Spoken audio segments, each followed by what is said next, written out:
When it comes to game development, there are a lot of people who think, I don't even know where to start, or even, I wish I could make games, but I'm not meant for it. Maybe that's how you feel right now. There are a lot of complex concepts to grasp, and it seems like it's just out of your depth. You may have ideas for games, but they stay as ideas in your mind because you don't know what steps to take to bring them to reality. Let's take this one first. I'm not meant to make games. If you feel this way, the good news is that this is totally untrue. Anyone who is interested and persistent in developing games is capable of making them. How about, I don't even know where to start? You may have followed a few tutorials and messed around with a game engine, but once you were finished, you didn't know how to move forward and work on your own ideas. I want to lay out a process for you to show you how to go about making your own game and to prove to yourself that you're capable of doing so. Then, we'll make an example project and I'll walk you through the steps so we can see how to apply what we've learned. This is actually the process I use myself when working on projects. I started off not knowing much about programming or how engines work, so I can relate to that feeling of being overwhelmed.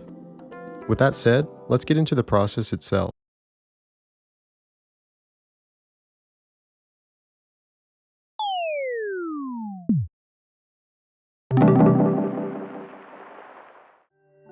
Almost everyone has had a game idea at some point. Let's imagine it as this sapling here, planted somewhere in your mind. Right here is our first roadblock. A lot of people get stuck on that idea of, where do I even start? The thing is, you actually already know the answer, even if you're not aware of it. To show you what I mean, try to explain your idea in a sentence or short paragraph. As an example, here's a game idea that we'll be making. The player types words as they appear. Each letter typed spins a turret in the center that shoots bullets, which are used to damage enemies that spawn from the edges of the screen and charge the player. Just by explaining the game, we have already broken the idea down into smaller parts. Let's highlight the important parts here and take these to flesh out our idea.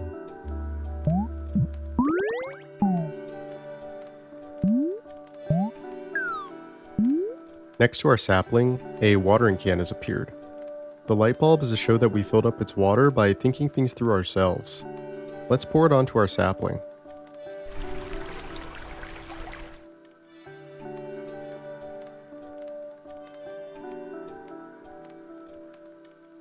We can see that the main components of our game have each become a root of our idea.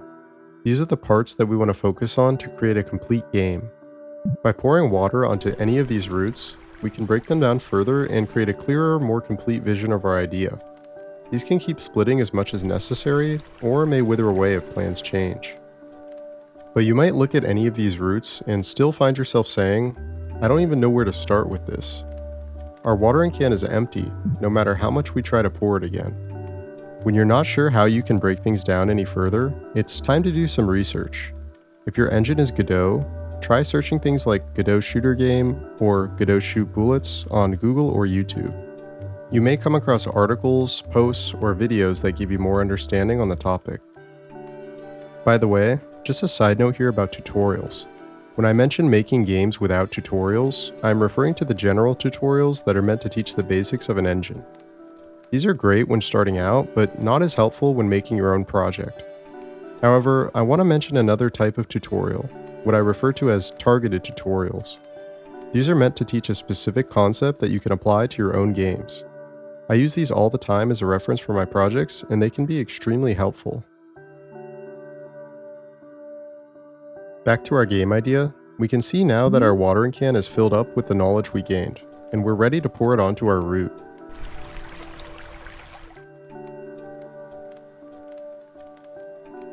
What happens if you look for more information, but you can't seem to find anything? Maybe there isn't much information online, or your idea is completely unique. Let's go back to our light bulb here. The thing with this one is it's not always instant, and you may have to think things through and come up with your own idea. If no matter what this feels beyond your ability, it might be good to swap this part out. Or we could try our third method, which is asking others for help. When you find yourself completely stuck, this can be a helpful and engaging way to move your project forward. However, I would only resort to this if you find that the first two methods just aren't working out, and you're finding your interest and motivation for the project going away as a result. I want to emphasize that if your watering can turns up empty at any point, it's not a failure, it doesn't mean you aren't meant for this, and it doesn't mean you should give up. All it means is that you haven't looked into this element yet, and it's another interesting concept to learn to expand your knowledge and make you a better developer. This process will take more time when you're first starting out, and it could look like a tree, or it could be a list of bullet points. But whatever your approach, the nice thing is it gets easier with the more experience you have, and you may find that you know how you'd organize a game idea just by thinking about the idea. What once seemed so overwhelming is now approachable, and we know what we need to implement in order to make progress. By breaking down our ideas and putting in effort to learn how to tackle each problem we encounter, we can gradually build a blueprint for our game, turning our intimidating game idea into a set of smaller problems that we can deal with one by one. Now that we've laid out our plan for the game, let's actually begin the development work and bring our ideas to reality. To recap our idea, I want to make a game in which the player types words that appear, which spins a turret in the middle that shoots bullets at enemies that approach. The faster the player can type, the farther they will make it into the game. I'm going to make this in Godot, but the ideas here apply to any engine. Let's look at our foundation again. One by one, we'll tackle each of these using one of the methods we went over before, either thinking through our idea, searching online, or asking someone else for help. Note that I won't be going in depth on the code here, since the focus is on organization and planning. If you're interested in those details, check the GitHub link in the description. The code is heavily documented, and I also wrote an overview that explains the layout of the project in detail. How can we handle the typing mechanic? First, we'll need a random word to appear for us to type. Let's try searching for open source word list to get something we can use. After finding one that looks good, I know from past experience that I can open the file and read it as a string. Then, I can split the words up and grab a random one when needed. I'm going to set the random word to a rich text label, so that way we can add per letter color or other effects later. For the typing itself, this took some trial and error. Initially, I tried using a line edit node, which is meant for user input, but this was a bit janky because of constantly needing to clear the line and manually adjust the cursor position, as well as preventing incorrect letters to be typed. Since we don't need complicated text input, I decided to manually take key presses as inputs and set it as a label's text. That way I have more control over how things work. For the turret, my idea is to have it gradually go faster and faster as the player types, and then slow down when the player stops typing. I first tried searching for things like Godot spinning with momentum, but I couldn't really find much of anything. However, I knew from making projects before that this was related to acceleration and deceleration. I thought things through and kept trying different combinations until one of them ended up working out. I also set a top speed so it doesn't go too fast. This is a good example of how knowledge accumulates over time and things will get easier. If you can't find a solution when searching, allow yourself some time to think things over and see if you can come up with a solution. There's no rush, and it's really satisfying and fun to iterate over your ideas until something works.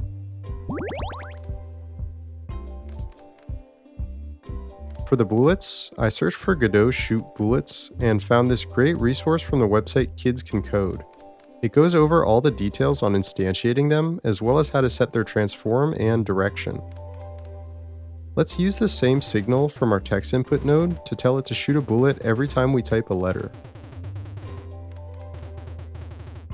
By the way, if your goal is to gain independence and development skills, I really think it's in your best interest to find primary sources to learn from to build up your foundation.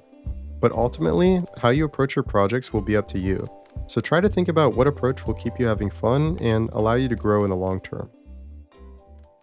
Our last element here is the enemies. For spawning them in, there are a lot of ways to handle this, and it's pretty dependent on what kind of game you're making. In my case, the screen is a square, so I'll simply have them spawn in from a random position on the edge of the square whenever our timer times out. Let's see how that looks.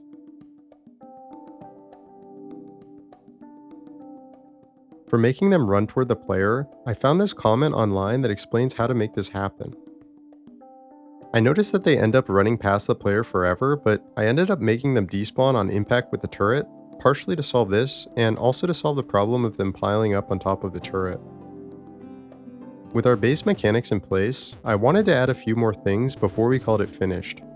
The tree from before has naturally expanded during development, but because the foundation is already in place, the new mechanics weren't too much work. I added a word counter so that the player can see their progress, as well as health that goes down when enemies collide with the turret. When the health runs out, the player gets a game over screen with some stats about their run. I also added 2 more enemy types with different traits, just to keep things interesting. There also needs to be a difficulty curve so that more enemies spawn over time. We can create another timer that decreases the countdown time of our spawner timer to accomplish this. One last thing I wanted to add is a progress bar that fills up whenever the player types a word. Once it gets halfway filled, they can use it as a power to shoot out more powerful bullets, and if they let it fill all the way, the power will be even stronger. This adds a level of strategy so that it's not just typing. You might have noticed that I haven't made use of one of our methods. This is also something related to my personal development style, as I have the most fun and learn the best by thinking things through and researching on my own. However, if you just can't figure something out, don't refrain from making use of this if you face roadblocks. With the foundation in place and new features being simpler to add, I'm at the point where I'd like to keep expanding the game. But for the purpose of this video, I'm going to mark this game as finished. Like I mentioned before, the source code for this is available with lots of documentation, so feel free to check it out and edit it to add your own mechanics. And if you would like to try the game in your browser, check the link in the description to the itch page. By plotting out our foundation, and then using our knowledge, doing research, and asking others for help, we have taken our initial idea and turned it into a completed game. What seemed so difficult and daunting turned out to be not so bad after all, and the process was actually fun. And the best part is, with the things that we learned, we'll have an even easier time going forward, as we have more ideas to draw from. If you enjoyed this video, I would really appreciate it if you subscribe to my channel for more game dev content in the future.